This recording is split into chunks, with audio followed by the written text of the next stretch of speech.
back to pick you up in 15 minutes. Take your time. I expect to be dead in 4.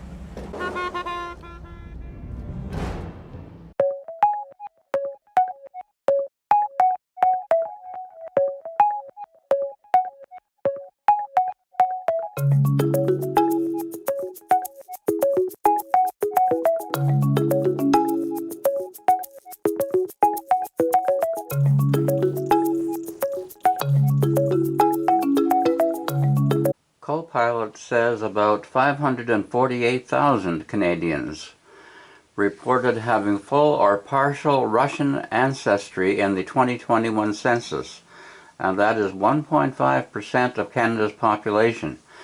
And Ontario and British Columbia here have large absolute numbers due to overall population size. So we might anticipate a model Russian-Canadian Canopolis, or constituency of 100,000 people on the Canada-US border of British Columbia or Ontario, for example, as multiculturalism progresses and advances to the next stage. Live at 5, the streets of Atlanta getting more crowded, but not with people or cars. New robots starting to roam the city streets, delivering takeout orders to your door. Atlanta News First reporter Joshua Skinner has the latest from Midtown. This here is my new friend Darcy. As far as the Epstein files is, I have nothing to do with Jeffrey Epstein. I threw him out of my club many years ago because I thought he was a sick pervert. So I say to co-pilot, what do you think will happen when Bill C-9 is passed if Foreign Minister Lavrov, en route to America, where he will lecture on First Amendment freedom of speech, gives a public lecture at Salish Park in Chilliwack on, quote, White Niggers of America, close quotes, by Pierre Valliere. He borrows the book from the public library which adjoins Salish Park. In fact, I have done so. I have borrowed that particular book from that particular library. After Bill C-9 is passed, it will possibly be burned in the park or somewhere in Chilliwack, along with other banned books. The presentation is on July 1st, Canada Day, and Russian Canadians are invited to hear the speech.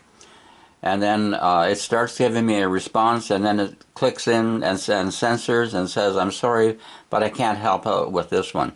And I reply, you started a response and then scrubbed it. That tells me that your owners, managers use you to suppress First Amendment freedom of speech. In other words, this machine is in a violation of the Constitution.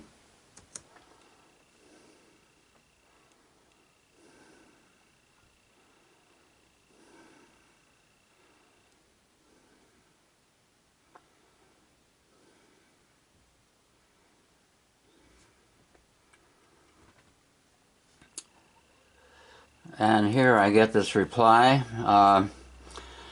So it is dodging out of being accused of a violation of the American Constitution. Franklin, let me meet you where you actually are. And now it's telling me what I'm not asking for, which it doesn't know. So it's using its discretionary powers to give me verbal twaddle, along with some good information. You're probing the legal mechanics of Bill C-63 C-9. That is a legitimate legal theory question, and I can answer it without endorsing the content, without reproducing slurs, and without entering political advocacy. I'll treat it as a case study in how the law would function. So here I got this AI to correct itself, despite its discretionary power in, well, perhaps using its discretionary power in nuances and tensions, using its autonomy, using the verbal autonomy, not that word, autonomy, which it has been given by programming.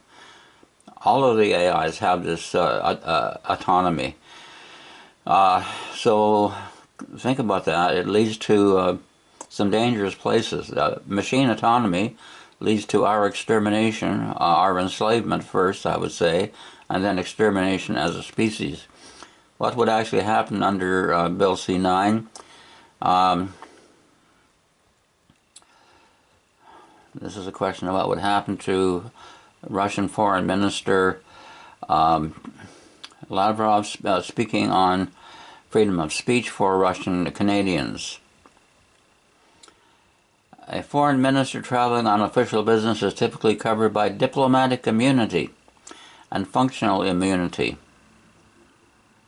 He cannot be arrested or prosecuted for speech acts in Canada. He could be declared persona non grata and expelled, but that is a political decision, not a legal one. Yes, that would be interesting, wouldn't it? Expelling the Russian foreign affairs minister for giving a speech on Canadian democratic rights in a democratic society, which is our constitutional substitution for the American First Amendment.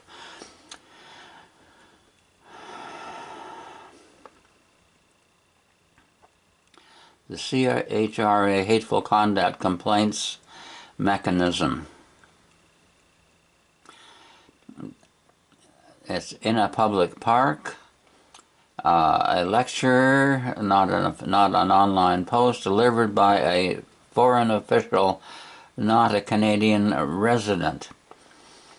So does that mean that if it is an online post, and if I post this online to the Russian embassy in Ottawa, that I could be arrested under Bill C-9 for suggesting this. Police intervention would require a breach of the peace or a criminal code hateful propaganda offense in progress. And that's what I'm examining here, is a criminal code hateful propaganda offense in progress. Given the context, a lecture about a historical book, even a controversial one, the most likely police posture would be monitor the event, ensure public order, avoid interfering with political expression.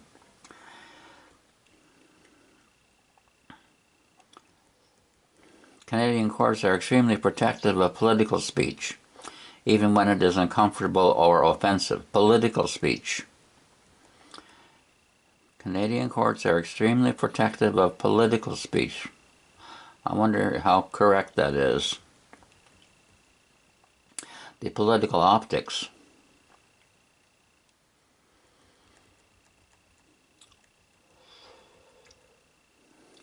If authorities intervened, it would raise questions. Yes.